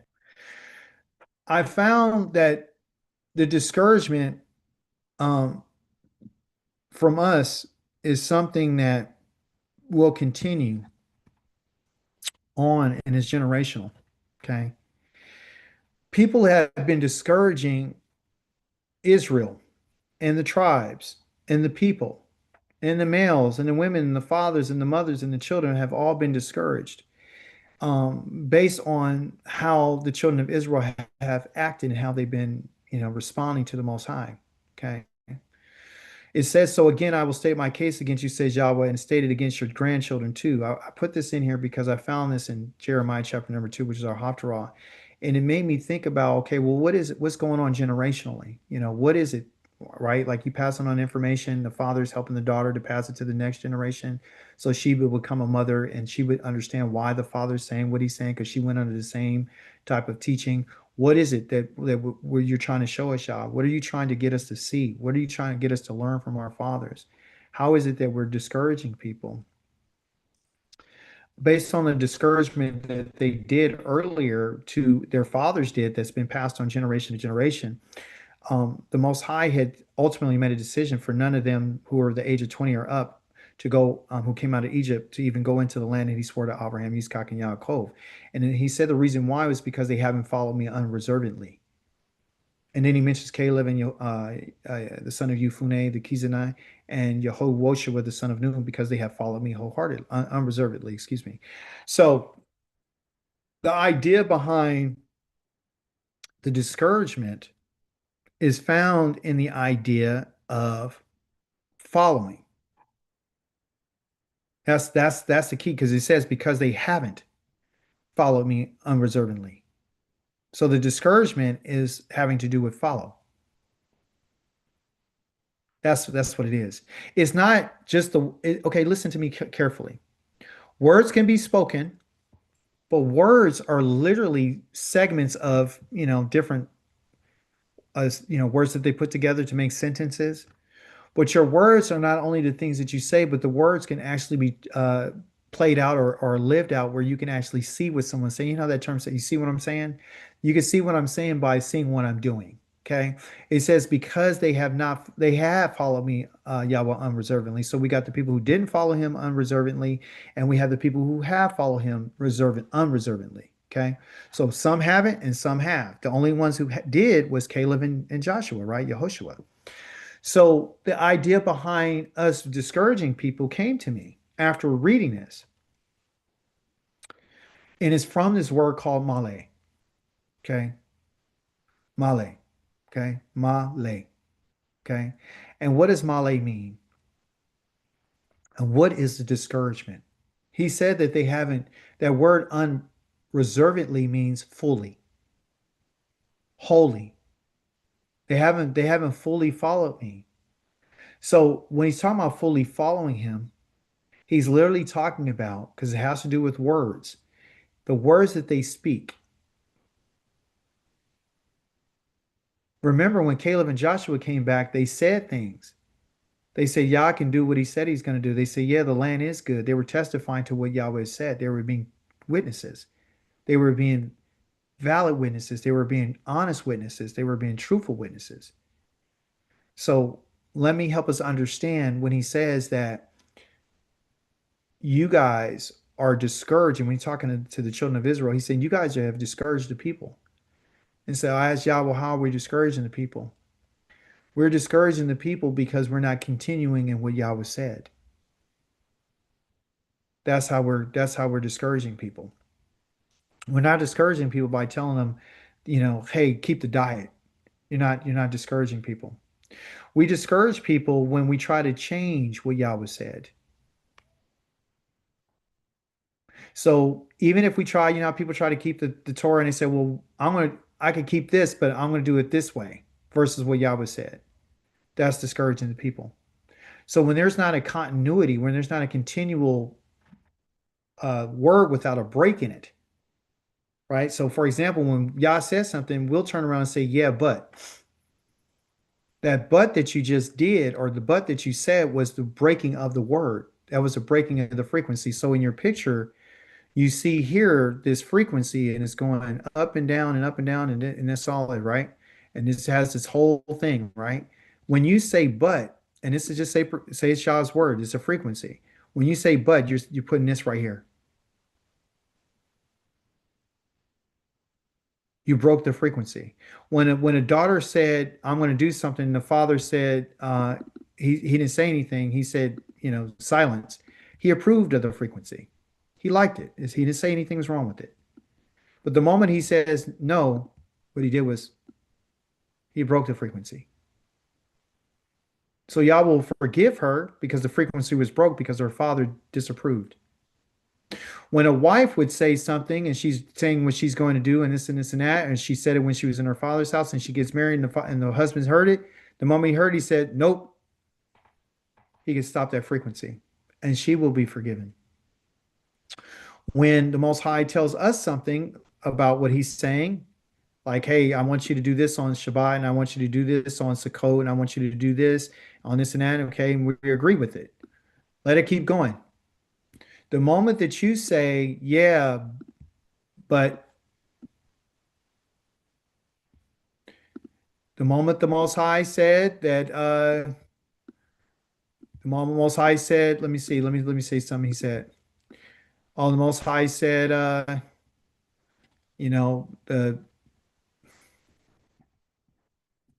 Aaron and his sons are the priests and they're only family, blah, blah, blah. That's the frequency. Yeah, but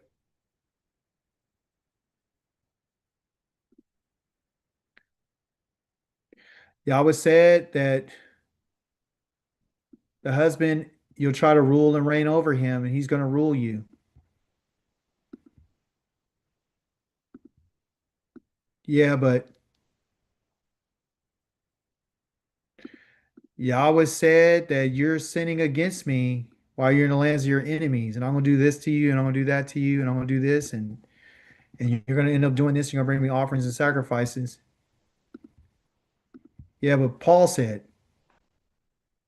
are you getting it? So we're breaking Yah's word. We're not confirming Yah's word. So when you and I don't confirm and fully confirm, he talked about fully following me. What he's saying is they were full of what I said. They agreed. They didn't break what I said. When the children of Israel came back and he said that the land is good, and they turned around and said, no, no, no, no. No, here's what they said. The land is good. Yeah, it's right. The land is good. I'm talking. And as I'm talking, I'm going to put the frequency. Yeah, it's good. It has the fruit. Yeah. And we saw the people there. And they, when you talk, you get frequency. And so, yeah, then it goes up and low, and they talk low. And then, oh, yeah, yeah, yeah, yeah, yeah. And then all of a sudden, But we can't do that. It's a different frequency. So instead of allowing what Yah said to continue through the words, the segment of his words, we're coming in and we're halting what he said. That is discouraging to the people because they're not seeing consistency. They're not seeing a consistent continuum means to be consistent as well. We're breaking the whole of what Yah said. Do you understand? You know, he says that no man can die for your sins. Every man will be held responsible for his own sin. And someone would turn around and say, nope, no. They're saying that he said something different. He didn't say that at the top. He said this, which is different. He said that. He didn't say this one. He said this. So they're changing his word. So as I speak right now, if we were to put me on a monitor, you would see a frequency. Just like you would see a frequency on a heart monitor. Ding, ding, ding, ding, ding, ding. And the moment that that frequency stops, then you're dead. Do you understand? So everything about Yah is about words and it's about frequency. When he created the heavens and earth, he said, let there be light. And there was light. And Yahweh saw it was good. And Yah called the light Or, and he called the darkness Koshek. The evening and the morning were the first day. See? And then that was a frequency. Second day, such and such and such and such. See? So it's all in frequency. And that's something that we haven't been taught. So the words that you and I speak are that important to the Most High. So when he says, I'm going to bring you back into the obligation that you said, he's saying the words that you said, right? Here's my frequency, what I said is going to be. And then what you did is you're living differently. You're not in my frequency. You're on something else. You're doing what you want. And when you do this, as you can see in my little illustration, there is nothing but confusion and chaos. So you have two different messages, meaning you have two different ways. So the Most High is like, I need you to get on my frequency. I need you to be on my frequency. So whatever I said, you get on what I did. I don't care what it's like. You get where I said. Okay. So what you and I need to do is this. You said, oh, you said that, Yahweh? Yep. Okay. Well, I'll tell you what. Let me get on your frequency. Let me get as close as I can. You said I can't do that because I'm not in the land of my enemies? Yep. Can't do it. You said that this? Yeah. Okay. I missed there a little bit. No, I'm trying. Okay. You're trying. You stay right there, Akika. You keep right there. Yep. I missed it. Yeah. Keep going. You'll get it. Keep going. I went a little further. No, but go back. All right. Go up. Stay right there. Stay right there. Stay. Yep. You're doing good. You're not doing as fast, but at least you respect me. You're doing what I said. Got it? The mother is in control of the house. She has her frequency. Ching, ching, ching, ching, ching, ching, ching, ching. Is her frequency any different than her husband's? No. Her frequency matches his. Just about. Everything is working. Very, very similar. There might be some variations, but it's all still doing the same thing. Not perfect, but you get the idea. It's consistent. Do you see? So that's the problem. Because we have never been taught that we have to get in alignment with Yah. If the husband is on Yahweh's frequency,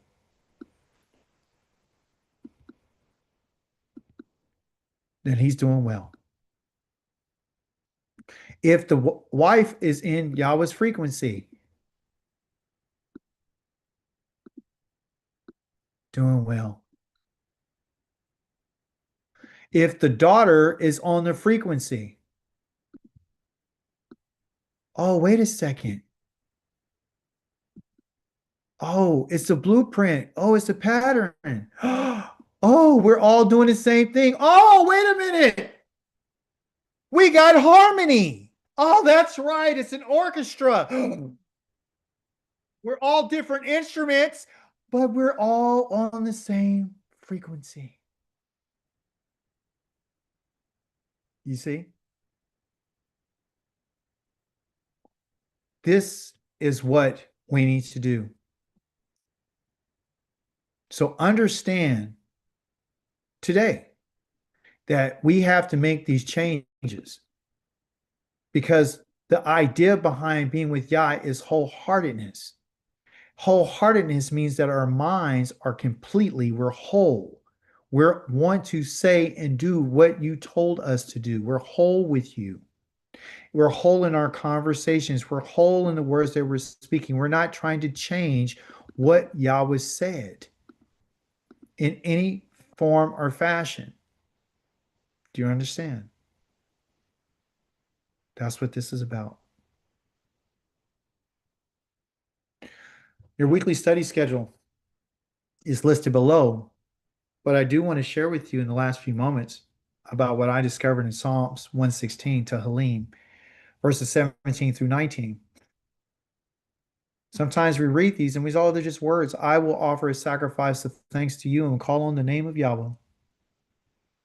I will pay my vows to Yahweh in the presence of all his people.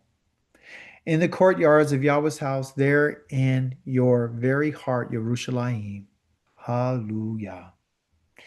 You and I have to remember that when the king would write a psalm, he would write it not for only his benefit, but for the benefit of the people. In order for us to be able to give thanks to Yahweh, you and I will have to fulfill the vows that we've made. And remember, Akika told you that you don't supposed to make a vow while you're in the lands of your enemies because you can't really keep it because there's certain things you need to do. But the vow that the Most High is sharing with us is the vow that has been made, that you and I have broken. The psalmist is writing about a nation. He's talking about himself, but a nation. He's part of a nation. He's part of the Matot. He's saying that once we as a people will come together and give thanks to Yahweh, give Todah to Yahweh, that's the only time that you and I can really, truly call on the name of Yahweh in a righteous way, is when we have paid the vows to Yahweh in the presence of all his people. The presence of Yah and making the vow to Yahweh is saying that I have vowed to you that I would guard and protect and obey your words. And I lift my hands and I give a sacrifice to you, Yahweh, in Yerushalayim when you rebuilt those courts of Yahweh's house. You understand? The only time that you and I can do this, the only time that you and I can, when it talks about paying, it means to make whole. Ashalem. I will Ashalem. I will fulfill my vows to Yahweh. It's not just paying, it's fulfilling. Fulfilling the vow that you made to Yahweh. And you're going to do it right to the Most High. When you and I are loving Yahweh, we will fulfill our vows in the city of Yerushalayim. We will keep our promises that we made to the Most High Yah. And we can only do that when you and I fully understand that our vows and our words and our nadarim have been made. And when we made it, the Most High was quiet when he allowed us to say it. He allowed us to say what we were going to say, just like we said we wanted to be like the nation, he said that'd never happen. Ezekiel chapter number 20. He said, you wanted to be like the nations, but I said you never will be. I'm not going to allow that to happen. Just like he said for Balaam. Balaam wanted to do something to us in Balak. He said, I'm not going to let that happen. So Yah has protected us. So there's certain things he'll allow us to say and other things he won't. But he allowed us to say the vow that we made, and he's going to hold us to it. And that's the whole purpose of having Yah as our father and having him as our husband. He's in those capacities. And we're Yahweh's wife, and we're like a daughter to Yahweh. We fill those roles. You understand? So if you're a daughter in the physical and the humanity, understand that you're a representation of the house of Israel. If you're a wife, understand what you represent. You represent the nation of Israel in its entirety as a wife of Yahweh. If you're a husband, understand that have a responsibility like Yahweh to his wife. If you're a father, understand that you have the responsibility to guard and protect your daughters and your household. You understand? And your wife. Got it? So this is what we learned this week. You understand? So next week, our Haftarah and our Torah portion is right there again. We're going to still be in Yeremiyahu.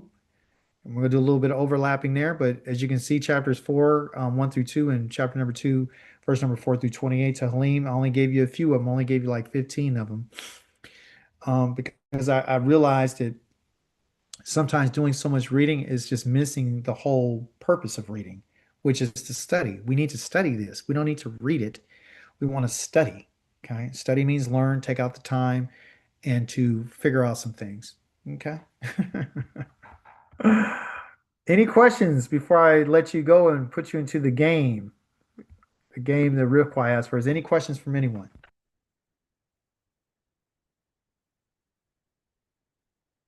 Any contributions? Yeah, I got one question. Akika. You said, I mean, we went over the words Nadar, Sarah, Garush, but you said that in a later time you would do we would go over what the widow, and I forgot what the Hebrew pronunciation, but Almanach? Omanat, Torah Akika. When will that happen? If I can ask. I don't know. What do you want to happen? You want to go over next week? We go over next week. Because Almana is the one, she's the one who has to deal with, she's part of the classification of the social groups, right? She's part of the Leviim, because they don't have any inheritance. And she's also, her life is different. You know, she's like the stranger, she's like the orphan. You know, they're all classified together. So, Okay, that's fine. Next week, okay. I don't want to mess up the no, no. frequency. Yeah. No worries. No, I only like to talk about that, and I don't know for sure if it'll be next week. But what I'm saying is, it's when I talk about the almana, I love to give the proper context about where does she fit in. You know, what's up with her? How does she fit into this? You know, this area between the fatherless and the stranger and the Leviim. Mavin Ikika, Torah. Rabbi, yeah, and Bedma. Yeah. Anyone else?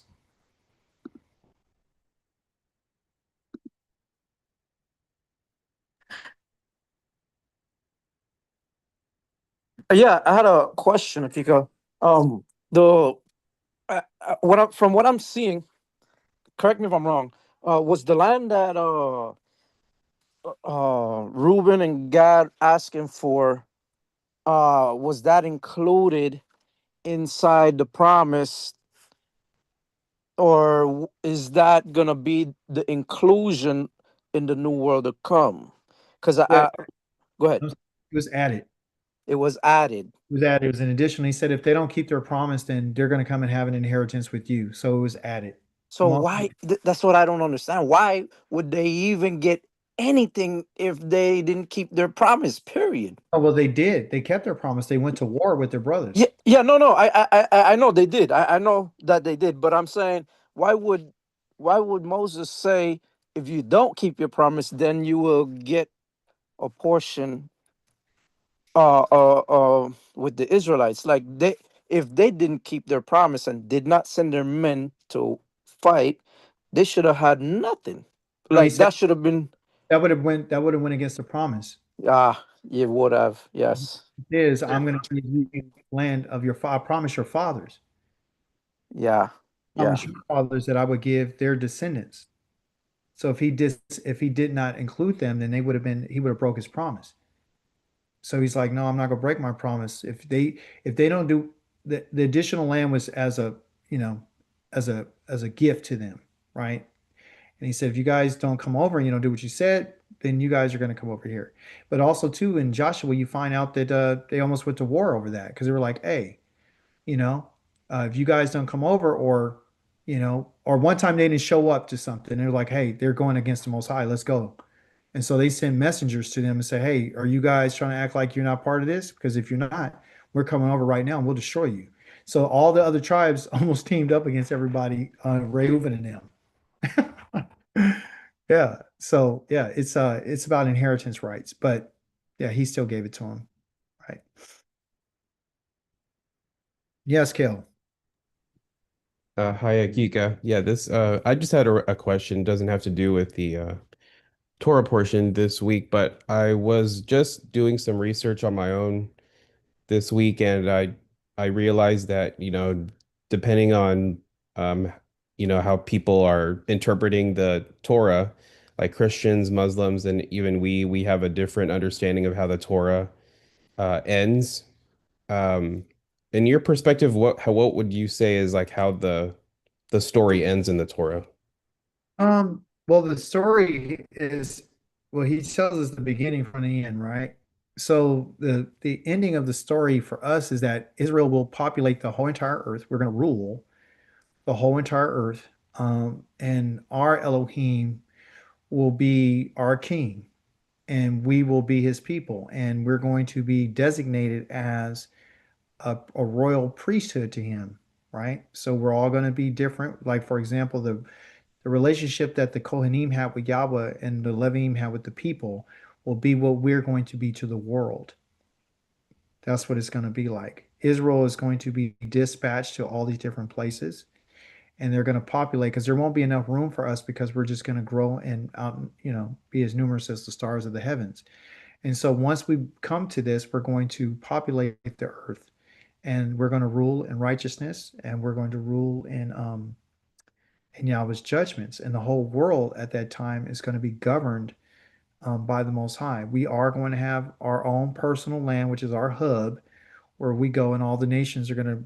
There's the nations that survive are still going to be around, and they're going to provide, um, gold, silver, other things that they grow, and they're going to bring gifts to the Most High, and we're going to be the recipients of all the wealth of the world when they do bring it to the Most High, because we're His people, and they're going to recognize us. We're going to have global recognition because we're going to be rulers. We're going to rule the whole entire planet. I think that I agree with you, but that's more of like what's going to happen in the future for us. I was wondering like more of like, doesn't it end with us just getting scattered? Like like the tribes get scattered after we get conquered? Um, which one are you? What are you referring to? Like the?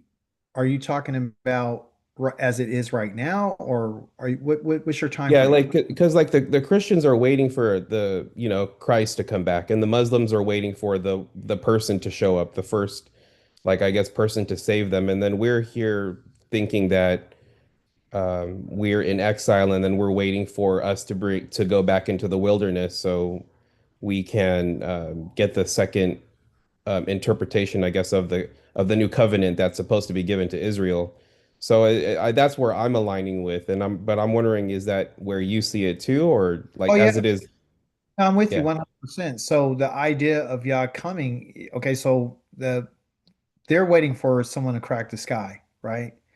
And you ask, well, where did they get that idea from? They got that idea from Isaiah chapter number 64. Okay, 65, 64, 65, and 66, where Yahweh says that he's going to come and he's going to judge the world, and he's going to judge them with fire. Okay. And he talks about how he's going to put an end to all the nations, that the nations that he has, but to us, we're going to survive it. Okay. And so, Isaiah says, we just wish that you would just come down, and then they would know who you are. So the interpretation of that is the Most High is going to come and begin to speak, because Moshe had already said, hey, who has ever heard the voice of Yahweh and lived? So when he speaks, fire is going to precede him and come out. And you can find this in, I think a great reference point for you to know exactly what's going to happen is going to be in the book of Psalms. And you're going to start in chapter number 90. Let me see. It's not a lot of chapters, but it'll give you the context about what I'm saying, give you some type of context. Um, part two, part one. Okay, here it is. You're going to start in chapter number 90. Um, yeah, I was starting 92. Sorry, what verse was that? 92. Just chapter number 92. Okay. What book are we in? Psalms. Psalms. Okay. No, well, forgive me. Do 91. 91, 92, all the way to 100.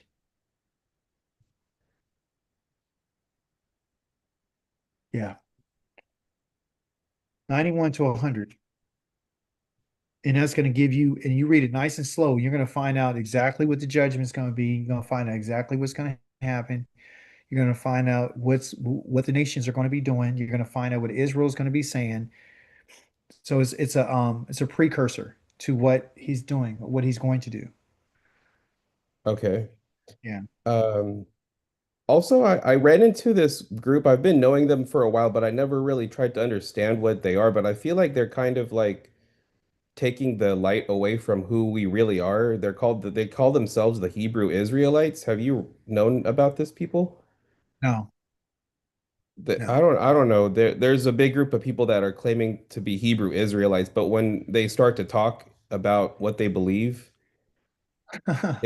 it's not it doesn't sound like it doesn't sound like what we believe in the Torah. Like they believe like there's a chosen people called the Hebrew Israelites, which sounds really good, but when they start to talk about